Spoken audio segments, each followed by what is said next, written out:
Chris Davies has demonstrated that he didn't take that option. Mm-hmm.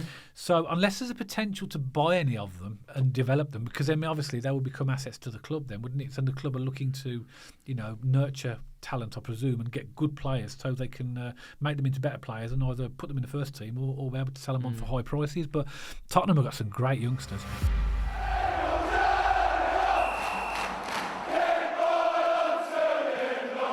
So welcome back to BCFC Royal Blue, and once again we have another podcast where we'll be answering some questions that we've received from Birmingham City supporters following community posts that we put out a few weeks ago. Myself and Matt love these podcasts for a number of reasons. One, it's great to have engagement and hear the questions that other Birmingham City supporters have, and also it's great for us to give our opinions and to hear yours in the comments below. So always please feel free to add your comments and answers to the questions as well. Make it very simple. I'm just going to bounce the first question over to Matt and see what his response is, and we'll go through. I think we've got about 5 or 6 questions. I think it's 5. So sounds good. First question, Matt, is from Jam BCFC 96. Thank you very much. Given that Chris Davies has done such a superb job at the Blues last season, can you see anyone trying to poach him from us? And if you do you think he'll consider leaving? In my opinion, I don't think so. I don't think he'd be interested in the Premier League at the moment. He seems very clever and knows he doesn't have the experience for that yet. It goes on a little bit further, but that's the gist of the question. So it's kind of a two-parter, isn't it? One is, will people approach him or will he be poached? I think we'd be naive as a fan base to think that there wouldn't be any kind of conversation behind the scenes about someone making inquiries to see whether he would be tempted. But I completely agree with the answer. I don't think he's going anywhere. I think he's bought into the project. He's bought into Birmingham City. I think Tom Wagner, Gary Gardner. I always forget the Gardner. Craig Gardner. Yeah, Gary Gardner. Who's he at? No, I think it was released from Cambridge. Cambridge, exactly. Yeah, sorry. Craig Gardner have really sold in the project, and I think he's here for the long haul. I think he wants to get us to the Premier League. And how good will that look on his CV? If he can get Birmingham City from League One to the Premier League, it'd be fantastic for him and the club. But what I will say is people might not poach Chris Davies, but they'll look at the model that we've done. Yeah. So they'll start looking at younger managers. They'll start looking at assistants at the big clubs in the Premier League, the Big Six or whoever it might be. And I think people will look at, in fact, Huddersfield have just done it, haven't they, Dad? They've looked at Ipswich assistant manager. Yeah, Lee Grant. He's just been appointed as manager at Huddersfield. Yeah, there was a Frank Lampard assistant at Coventry as well. He had a job before as well. I don't think it quite worked out. Joe Edwards. Yeah. Someone tried to do that model with him from Chelsea, but it didn't quite work out at that point. But I think people will try and have conversations. Yes, we've been naive to think otherwise. He's not going anywhere, in my opinion, and I think other teams will copy the model of trying to get younger managers moving forward. Yeah, it doesn't always work, but you are right. It will be copied. I mean, I believe that West Brom are likely to appoint Ryan Mason, who's the assistant manager at Tottenham or coach at Tottenham. Like you say, Huddersfield have done it. I also read today as well that Cardiff City are really going to go quite aggressively after Nathan Jones. It'd be interesting to see what happens there. That'd be hilarious. Well, it'd be interesting because he's took Charlton into the Championship, but Cardiff are actually in League One. Exactly. So that's what would be hilarious. It's a bit of a dilemma about what he does there, isn't it? But that'd be interesting. But I think you're right. As far as Chris Davies goes, I don't think any player or any manager are completely immune to being poached or taken, because if you've got an emotional connection with that club or used to play for them, or that's where there tends to be the pull on the heartstrings. So, for example, let's play devil's advocate. I was listening to the radio on the way here, and there's a possibility that Tottenham might be getting rid of Ange Postecoglou, even though he's won the Europa League with them. Now we know that Chris Davies came from Tottenham. Now, whether the Tottenham think that he's quite ready to take that manager's job or not, but just imagine Tottenham did come knocking. It'd be hard for him to turn down, wouldn't it? Yeah, so I agree with exactly what you said, Matt. I don't think he will go. I think he's sold on the project. I think he knows he's got the backing of good owners. He'll get the funds he needs, and he can do something very special at Birmingham City, even better than what he's done already.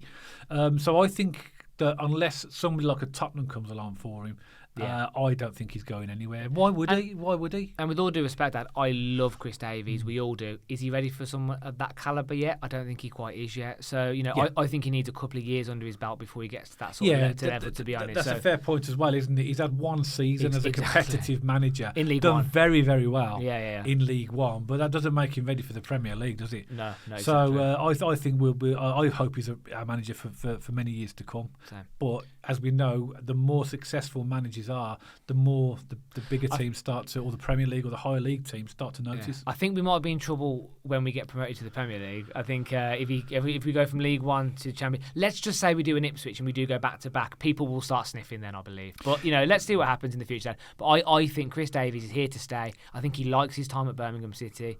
I think he enjoys the relationship with Wagner, Craig Gardner, the board are backing him. He's having the money.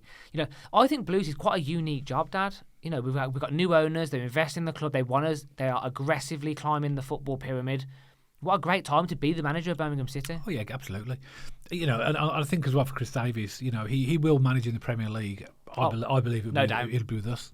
I believe it with us. And if he gets us to the Premier League or is part of the team, because it isn't just him, is it? It's everybody around him. Why would he want to go anywhere else? I mean, okay, a big top 6 Champions League team like a Tottenham in the future. I know they're not at the moment; they're right down at the bottom, but they have the potential to be a top 6 team with the right sort of players, etc. Yeah, that could potentially tempt him, but I believe he's not going anywhere for a number of Agreed. years, and I really hope that as well. Okay, next question. This is from German Shepherds. I like that. Okay. Thank you for your question. With the new stadium, are you worried we'll lose a little bit of that soul or even the intimidation factor that many players and managers have mentioned in the past? I imagine the seats will be further back from the pitch compared to St.Andrews. I'm thinking the lots of West Ham situation. Really appreciate everything that Knighthead are doing for us, and they've given us our club back. So, what do you think about that? Do you think that with the new stadium there, this is a good question. I've heard of topic. I've heard few people talking about this. Do you think that a new stadium could potentially change the atmosphere? And I think there'll definitely be a transition. And again, I think we'd be lying to ourselves if we didn't say it would be a bit maybe odd for the first few games, maybe the first couple of seasons, maybe while we find our feet. Everywhere in St.Andrews has its place. Doesn't it? You have the Tilton, quite a noisy area, quite boisterous. You have like Block 39 and the Cop that have the banter with the away fans. Yeah. We have the lower Cop who give the stick to the left backs and right backs. Gilmerick as well. The Gilmerick, exactly. And we have the when Wrexham come to town and their captain went round the edge of the pitch. I forgot his name again. McLean. By the paddock as well. I call it the paddock. The family stand. They were giving it all as well. So each part of the stadium, it's kind of. I think St.Andrews is quite well orchestrated with where we sit, and everyone has their role to play in the current kind of system at St.Andrews, I guess. But I don't think it will. I think we're quite a. I mean this in a positive way. We're quite a nasty fan base. We do make it hostile. We do make St.Andrews quite a difficult place to come, and I don't think where you plunk your bum on your seat makes a massive difference. There will be a transition, I believe. The new stadium, no doubt about it. We'll have to find our feet there. It will take time for that to come. I have no doubt over time, as we do as Birmingham City supporters, we will make that new stadium as hostile as we possibly can. Yeah, because the atmosphere is about the fans, isn't exactly. it? And it does help. The design does help, and I'm sure that they'll consider that when they look at the design of the new stadium and look at other stadiums and how they work from an atmosphere point of view. No Olympic track. No, no West Ham Stadium. There's no requirement to have an Olympic track along there, but I think that we will. When we eventually move into our new stadium, I think it will be absolutely fabulous. And like you say, you might get this transition period where we're getting used to the stadium and the surroundings. But we know Birmingham City supporters, wherever we go, away it's always noisy and boisterous. At home as well, we know that we will be the people that will make the atmosphere. We'll make it intimidating for the away team, but it's all part and parcel of design, isn't it? I mean, that's a difficult question to answer because we don't know what the new stadium is yet, or what it looks like, and obviously we haven't had any idea of what the designs are going to be. But all I know is that going back and supporting the Blues for so many years is that there's so many games I can think of where the atmosphere has just been absolutely amazing. Millennium Stadium, Wembley. Yeah. No matter where we go, we tend to make noise, don't we? There are certain stadiums that don't lend itself. I don't think Wembley lends itself to an electric atmosphere just because of the sheer size of it. You tend to have different songs starting at different times, and then there's a bit of an echo and all these sorts of things. I'm not knocking it. I love a day out at Wembley. It's a great day, great experience. But I think if you just strip that question back, Dad, I think it's quite simply just moving from point A to point B. Will it change the atmosphere? And to give you the short answer, I don't think it will. We will have a transitionary period on it, though, for sure. Yeah, we will see. But I said we're all looking forward to seeing at some point what the new stadium is likely to look like. So I'm sure that will be something we'll see as time move on. Okay, next question, Matt, is from Jack Mead. Thank you for your question, Jack. And again, we'll make this short and sweet, really, because we have touched on this on previous podcasts. But if you just give me three, who do you think we will sell in this transfer window? I think there's really easy ones here, or low-hanging fruit, let's say. I think Dion Sanderson. I think Langella. And I know you said three, but I'll expand on it a little bit. But I think there's a couple of transfers that might happen, not because we want to get rid of them or we don't like them as a fan base, but because they might not want to play a bit part next season. And we discussed it on a previous podcast that maybe Alfie May, maybe Mark Leonard, maybe Williamson. And again, we're not saying that we don't like these players. This just might come down to them not wanting to maybe coming off on the bench consistently. So I think there's definitely some people to go, like your Deion Sandersons and your Langellos. There might be a couple that surprise us just from them not wanting to be on the bench. Yeah, and I'd throw in Tyler Roberts. Yeah, of course. Ramel Donovan is an interesting one because we know that he went on loan to the Brentford B team in January. He started off on loan at Burton, which didn't work out last season.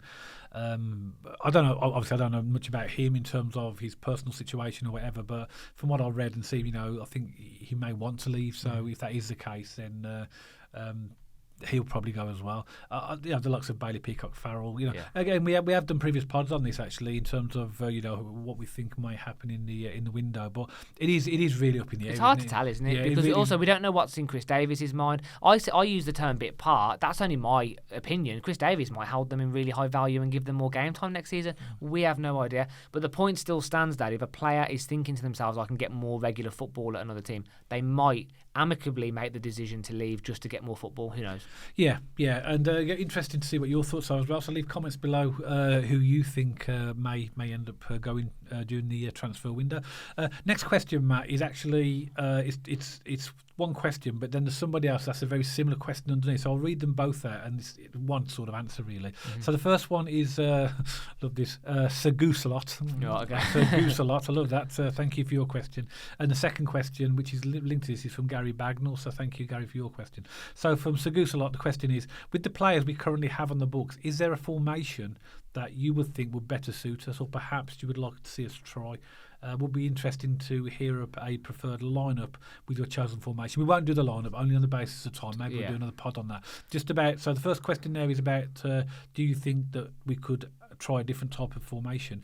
And then the question from Gary Bagnall linked to that says, do you think Chris Davies will adopt a different formation in the Championship compared to League One? With the addition of Neumann and hopefully Ben Davies, if we get him back, 3-4-3 would be an attacking formation to help create more chances for Jay and Alfie.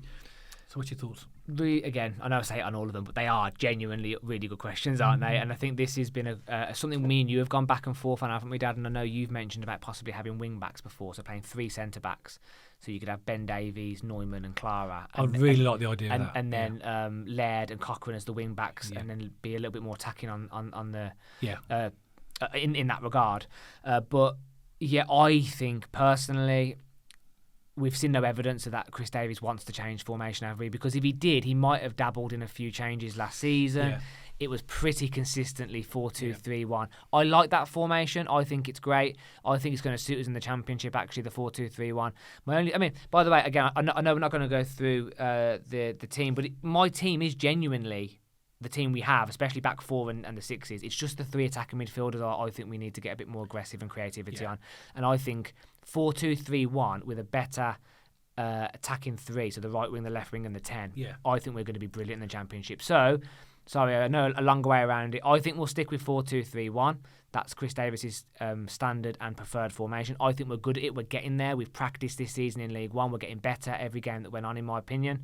But in the interest of an argument or a conversation, it would be quite interesting to see us with three at the back, like I just mentioned, with Davies, Neumann and Clara, Laird and Cochrane as the wing backs, to see what that would look like. But I can't see that happening, sadly. Yeah, with Neumann coming in, I'd love to see the three of them playing. So Neumann, so Ben Davies on the left side of the back three. Probably Clara in the middle. Clara in the middle, Neumann and then Neumann on the right. I would really like that. But as you said, Chris Davies was very consistent last year and didn't really deviate. Didn't deviate once, and did that's he? clearly the way and style of football he wants to play. I can't remember him deviating at all. I think he might have gone 4-3-3 at Blackpool away in the FA Cup from memory. I could have got that wrong. But I think, he's pretty consistently been 4-2-3-1, hasn't he? Yeah, and this is why it's okay having the players. And it's nice to have the players to change formation if you need. But I think that Chris Davies has created this ethos in training that this is the way and style of play. So not that we can't adapt, but I do believe that it will stick with 4-2-3-1, which means that if Ben Davies does come back, then it's going to be a battle for the centre back place. But my gut feeling is we don't know. We haven't even seen Neumann yet, really, in any sort of game situation. But we know from what we've seen, he looks good. Yeah. I believe that Neumann and Clara are going to be the first choice. I believe it looks that way, doesn't it? But we see. But also, it's a long old season, so Ben Davies will still have his part. Again, if he comes back, all speculation, he will definitely have his part to play next season. But I agree. I think from what we're seeing, it's really early to say. It's almost silly to make these assumptions, isn't it? But I do agree with you. I think it would be Neumann and Clara as our first choice centre half. But you could, if you are going to adapt to 3 at the back, you could go for 3-4-3, but you could also go 3-5-2 as well. That would work because that would allow you to have wing backs as well. So there are options there, but Chris Davies has been, as you say, he's been very sort of adamant that we're going to stick with this formation. If we'd have seen even 3 or 4 or 5 games where he maybe dabbled with a slight formation change, I'd have been tempted to entertain the fact that we might go to a 3 at the back.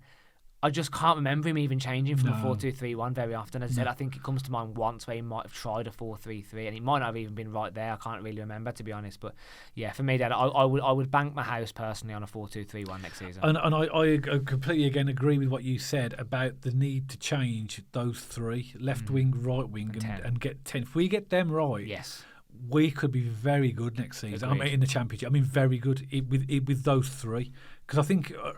It may be a bit of backup in the other positions, but those 3 positions for us is where, because we did lack a bit of pace on transition last season, didn't we? And creativity from time to time. Yeah.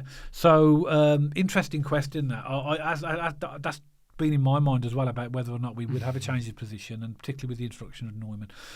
But yeah, great.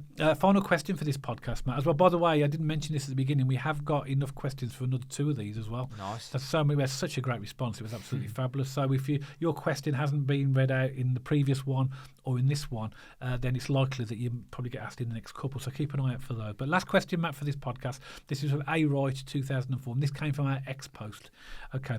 Do you think we could potentially go for younger players from Spurs, as Chris Davies has previously worked with them? Yeah, it's funny, Dad, because we did a podcast last pre-season. That's what crossed my mind. About the Spurs players who were not on the market, who were possibly Chris Davies could be tempted by. And who's the guy at Leyton Orient? Is it Donnelly? Yeah, he's been linked with, well, from what I've been speculation, that he could go to West Brom, because if Ryan Mason goes from Tottenham to West Brom. Obviously, Jamie Donnelly had a good season at Leyton Orient, and he'll probably, now that he's done that for a season, Jamie Donnelly's probably going to want to try a higher league now. Of course, and that's the way it should be. Yeah. You start at the bottom and work your way up. He's only young. Is he 19, Donnelly? Maybe. Give or take. So yeah, I mean, I have no doubt that Chris Davies, Frank Lampard I think would use his Chelsea connections. If Rooney was still managing, he would probably use his United connections. And there's no doubt if Chris Davies wanted to use them, he has the relationships at Tottenham to possibly Why didn't he do that last season then? Because he could have. It would have been a perfect league to bring those youngsters into. So why didn't we get Jamie Donnelly then, if that was the case last season? Maybe Chris Davies thought we had better players and better options. Because you got to remember, the young players are still a bit of a gamble. They're still finding their feet. But we bought Luke Harrison. Yeah. Maybe they had conversations and they weren't interested in joining. Yeah, we have no idea what happened in the background conversations. Maybe Chris Davies didn't fancy it. Maybe they didn't fancy it. Who knows? We're not privy to those conversations. But I wouldn't be surprised if the right signing was to come about, or Chris Davies had a particular eye on someone. He would use those connections to get that through the door, maybe. But who knows? Again, that's a good question. But again, that one really is difficult to tell, isn't it? Well, we thought it was so probable last season that we did a podcast on it, like you mentioned, and it didn't happen. We didn't materialise at all. And they have got, I think we featured about 5 players. I can't remember all their names in that podcast. I know one was called Will Lancashire. He looks like a good player. And Donnelly was on there. And there was another guy that went to Oxford as well. And Oxford fans, if any Oxford fans watching this, just remind us of the name of the guy that you got on loan last season from Tottenham. And was he any good? And what your thoughts are on him. So to answer this question, I think this question is like, if I go back to where we were last season, Chris Davies has demonstrated that he didn't take that option. Mm-hmm. So unless there's a potential to buy any of them and develop them, because then obviously they will become assets to the club then, wouldn't it? So the club are looking to, nurture talent, I presume, and get good players so they can make them into better players and either put them in the first team or be able to sell them on for high prices. But Tottenham have got some great youngsters. Yeah. There's a really, I remember doing that video. I wish I'd watched it now before I did this pod, but we did some stats on them as well. And I know that they're playing in like the Premier League 2 or whatever the league is for the youth teams or development teams in the Premier League, and some of the stats were ridiculous for those guys. I think it was Lancashire Yeah. He had the most impressive stats from goals scored. It was absolutely ridiculous. But yeah, who knows, Dad? It's hard to tell. I think if Chris Davies fancies someone and Wagner is keen on it as well, there's no doubt they're going to try and make it happen. But let's see what happens in the summer, I guess. But I think we'll be more focused on signing full-time, more experienced players to get us through the Championship. Yeah, I think you're right. We're not in the position we were last season where we had basically 17 players we brought in. Unless there's an absolute superstar on the cards that will really hold value on a loan. I mean, loans are great, though. You definitely should utilise them, just to add depth to your squad. And who knows, he could end up bringing one in just to have a backup in a position, Get that experience. Yeah. Who knows? But and one big difference as well next season, Matt, we'll have 9 subs on the bench compared to 7. It's huge, isn't it? So it is huge because it gives players who would have not been even named in the team on the bench, and then as the game goes along, Chris Davies might be I've got on the person bench now, so I might be able to use them. So that is quite a significant difference to have those 2 extra subs. So we'll see. We'll see what happens. But that's the final question for this podcast. I hope you've enjoyed it, and as always, we'd love to have your comments. And if you got any responses to the questions that we've answered, you agree or disagree, then pop a comment below and let us know. As always, hope you've enjoyed the podcast, and if you did, don't forget to give us a thumbs up. And if you haven't checked us out on our social media channels already, pop along to our X page and our Instagram page. And if you like to watch or listen to your podcasts on Spotify, you'll also find us on there, and you'll see the handles appearing on the screen for all of these right now. If you haven't subscribed to the channel and you'd like to, and there's no obligation to do so whatsoever, but if you do want to, press that big red subscribe button and the little bell icon next to it will allow you to receive notifications every time we put a new podcast out. So hope you've enjoyed this podcast, and myself and Matt will see you on the next one, all about Birmingham City.